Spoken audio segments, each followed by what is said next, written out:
Assalamualaikum warahmatullahi wabarakatuh. Saya Siti Febriana dari kelas PBS B1 semester 5.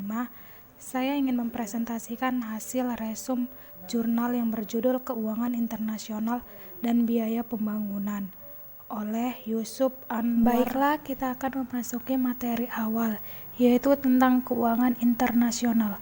Keuangan internasional merupakan aktivitas bisnis yang juga merupakan disiplin ilmu. Fungsi keuangan internasional ini semakin terlihat dalam kegiatan bisnis dalam era pasar terbuka dan pasar keuangan yang terintegrasi, antara lain sebagai lembaga pembiayaan investasi, sarana lindungi nilai, bahkan ajang spekulasi. Era global yang berdampak terhadap perdagangan dan investasi menyebabkan antara lain proses pembayaran melintasi batas negara. Implikasi terhadap institusi keuangan semakin signifikan. Baiklah, selanjutnya ada kedudukan keuangan internasional dalam ilmu hukum. Di sini menjelaskan dari sudut pandangan hukum, keuangan internasional merupakan bagian dari hukum ekonomi yang bersifat internasional. Dalam arti kegiatannya melewati batas-batas negara, sehingga dalam mengkaji keuangan internasional, hukum negara-negara terkait tidak dapat diabaikan. B. Ruang lingkup dan fungsi keuangan internasional. Ruang lingkup keuangan internasional berkembang pesat sejalan dengan kebutuhan manusia akan sumber-sumber pembiayaan, kemajuan teknologi, bahkan sumber daya manusia yang menghasilkan produk-produk keuangan yang beragam. Oleh karena itu, keuangan internasional secara tidak sadar telah menciptakan hukum-hukum baru, baik melalui kebiasaan dalam praktek internasional maupun yang secara sadar harus dibentuk oleh negara-negara untuk mengatur masalah keuangan ini. Sistem hukum merupakan rangkaian kemampuan yang menyelesaikan satu kesatuan yang tidak dapat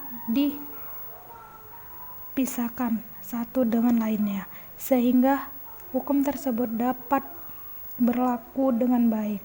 Secara hukum yang diatur oleh hukum ini tidak dapat dilepaskan dari sejarah hukum. Selanjutnya ada C. Keuangan internasional dan biaya pembangunan.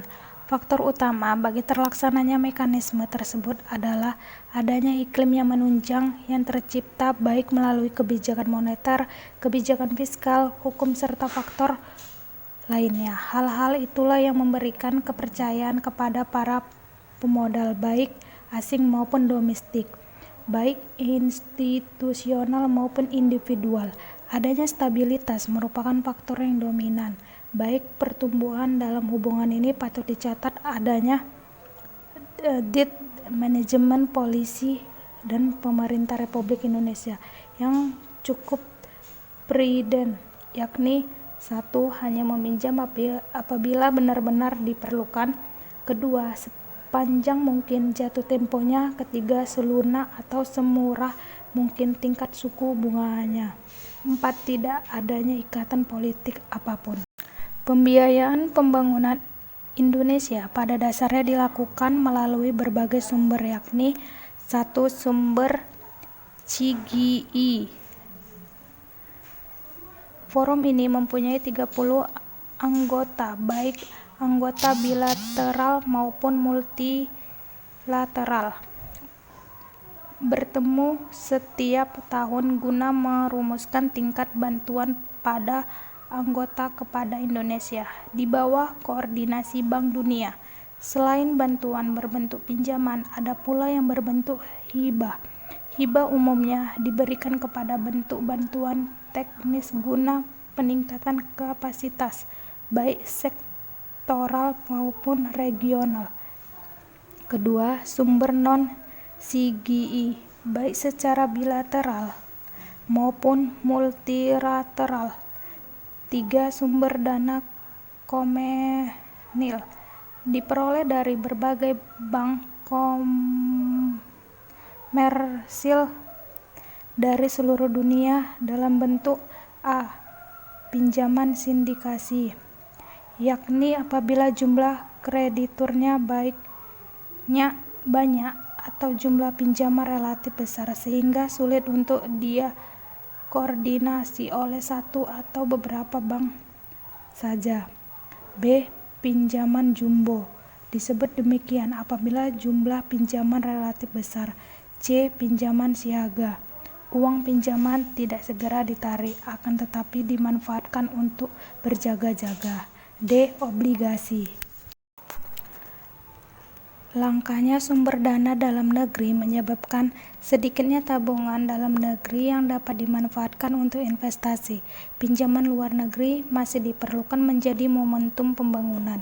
Hampir semua sektor pembangunan tidak luput dari dana pinjaman luar negeri, seperti sektor tenaga listrik, telkom, pemasaran, pendidikan, termasuk madrasah, kesehatan, perbankan, perusahaan kecil ataupun menengah.